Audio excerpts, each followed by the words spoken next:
Thomas, on va commencer cet entretien tout d'abord en parlant du niveau national. Quel a été le bilan de l'été 2024 au niveau national en France ? Alors même s'il est un peu tôt pour tirer des conclusions sur l'ensemble de la saison et sur l'ensemble du territoire, puisque l'été qui est considéré comprend les mois de juin et jusqu'à la fin septembre, avec des disparités en fonction des secteurs, puisqu'ici à la montagne, la plupart des stations ferment à la fin du mois d'août, mais on a une arrière-saison qui est encore très présente sur les littoraux notamment. On a un bilan qui est en demi-teinte, puisqu'on a eu un début de saison d'été qui a été très impacté par une mauvaise météo, et ça à l'échelle nationale. Également le calendrier législatif qui malheureusement décalé bon nombre d'intentions de départ en vacances, et l'effet JO qui, bien qu'il a permis d'avoir un peu plus d'attractivité sur certains secteurs, a quand même été générateur de pas mal de problématiques à l'échelle nationale. Donc on a eu un retrait sur le mois de juin et de juillet, qui a été en partie compensé sur le mois d'août, avec un beau mois d'août, qui représente historiquement environ 50% des nuitées de ce que l'on considère comme période estivale, et qui s'est bien comporté, et de bonnes tendances sur le mois de septembre, mais qui ne rattraperont pas les problématiques qu'on a connues en début de saison. On s'attend donc à, en global, une stagnation des nuitées par rapport à 2023,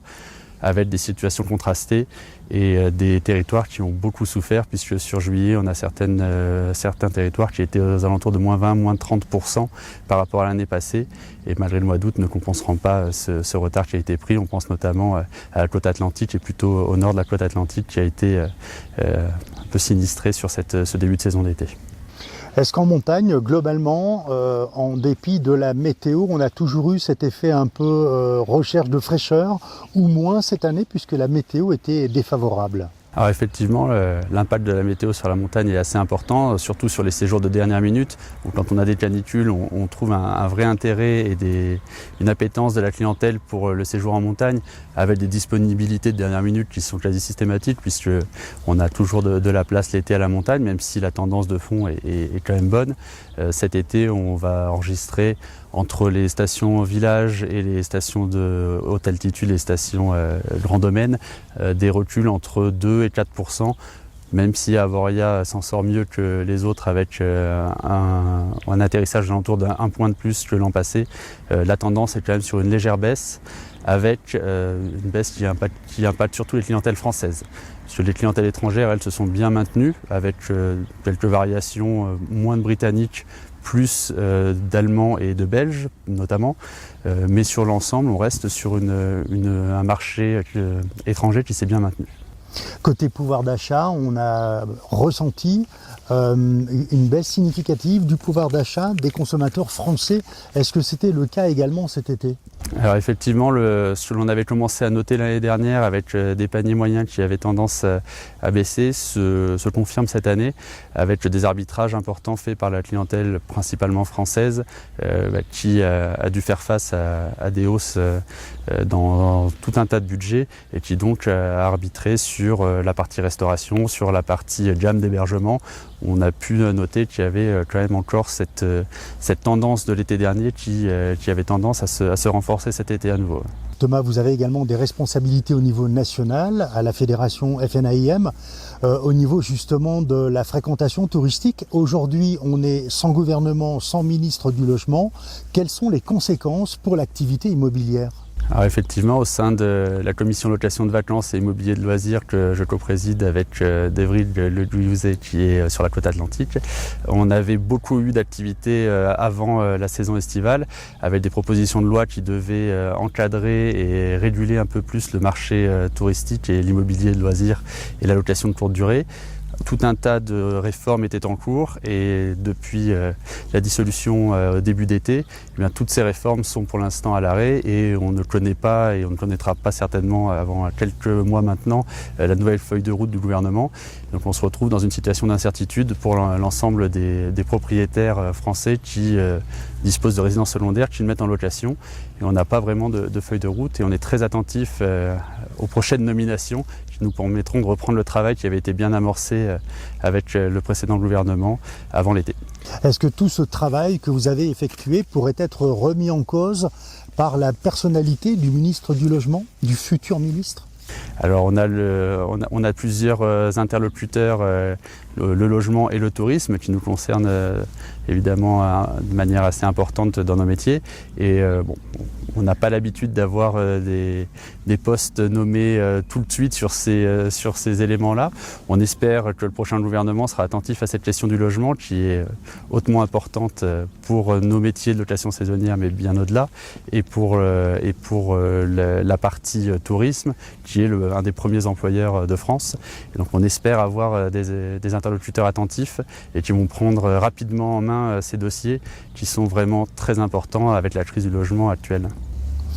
Merci Thomas. On va revenir ici à Avoria, magnifique station. On connaît ce cachet typique des façades d'Avoria, en bois notamment, et un décret qui est paru en 2019, décret national relatif à la protection incendie des immeubles de moyenne hauteur qui pourrait généraliser l'utilisation de matériaux composites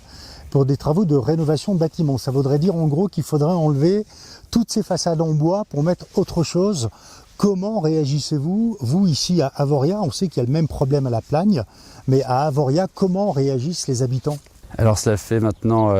plusieurs années, puisque c'est depuis un incendie célèbre à Londres d'une façade en bois qui avait posé de grandes questions sur la sécurité de ce type de construction. Et depuis, on se retrouve avec tout un tas de chantiers qui sont bloqués dans notre station et ailleurs pour les ravalements de façades, où on a depuis des temps immémoriaux instauré le bois comme élément fondateur de notre personnalité architecturale, et qui semble quelque chose qui va dans l'air du temps, tant au niveau de l'écologie que de la filière locale, puisque le bois est une filière qui est relativement répandue dans l'est de la France. Et aujourd'hui, avec ces directives qu'on comprend sur la sécurité, mais qui nous forceraient à mettre du plastique ou du métal sur nos façades, on se retrouve dans une situation qui est complètement incohérente et incompréhensible pour nous, puisque on se retrouve avec des bâtiments qu'on souhaite rénover en termes d'économie d'énergie, puisque les façades vieillissent et on a maintenant des isolants de façade qui sont plus efficaces que ce que l'on faisait il y a 30 ans, puisque la durée de vie d'une façade en bois, c'est grosso modo de 30 ans à Avoria, et on se retrouve avec des projets qui sont complètement à l'arrêt, et donc on va toucher aussi du doigt là le problème de l'efficacité énergétique et des interdictions de location des passoires thermiques, avec des permis de construire qui se retrouvent refusés, parce que soit ils respectent la réglementation nationale et donc mettent en place un revêtement composite ou plastique, et à ce moment-là se mettent en porte-à-faux avec le PLU local qui lui interdit l'utilisation d'un autre matériau que le bois. Et donc on a tout un tas de cas qui sont aujourd'hui présents et qui sont à l'étude, alors avec des interlocuteurs que l'on espère retrouver très vite, parce que pour l'instant, futur ministre. Écoutez, on espère qu'il sera attentif à ce sujet-là et qu'il sera vite nommé, parce que pour l'instant on se retrouve avec des situations de blocage où on a des problématiques de sécurité avec des façades qui sont vieillissantes, d'indécence énergétique qui ont des incidences sur la location des appartements,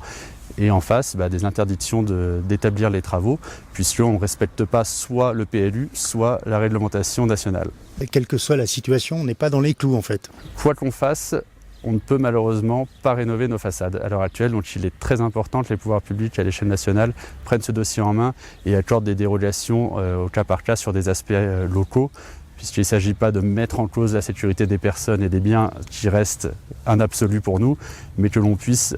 établir des carnets de détails architecturaux qui permettent, avec des manières de mettre en œuvre ces revêtements bois, de pouvoir effectuer nos rénovations de façade, rester dans un caractère de bois, filière locale et écologique, a priori de manière un peu plus importante que le composite, et que l'on puisse débloquer ces situations de rénovation. Pour terminer, Thomas, nous allons parler de l'hiver 2024-2025. Quelle est la tendance aujourd'hui en cette fin d'été, début de saison automnale, par rapport à l'an passé ou saison précédente en termes de réservation? Où en est-on? Alors on est sur une tendance qui est encore très à prendre avec des pincettes, puisqu'on est que le début septembre, qui correspond à peu près entre 10 et 20% du volume de réservation globale de l'hiver qui est réalisé à cette date. Mais pour l'instant, on semble s'orienter vers une tendance relativement semblable à l'hiver passé, qui était une très bonne saison. Et malgré un calendrier de vacances scolaires qui est un peu moins favorable que celui de l'an passé, avec notamment un lundi de Pâques qui se retrouve repoussé très tard puisqu'on sera sur le 21 avril. On arrive quand même à avoir a priori des bonnes premières tendances et une clientèle qui réserve relativement en amont ses vacances pour l'hiver prochain. Première tendance positive.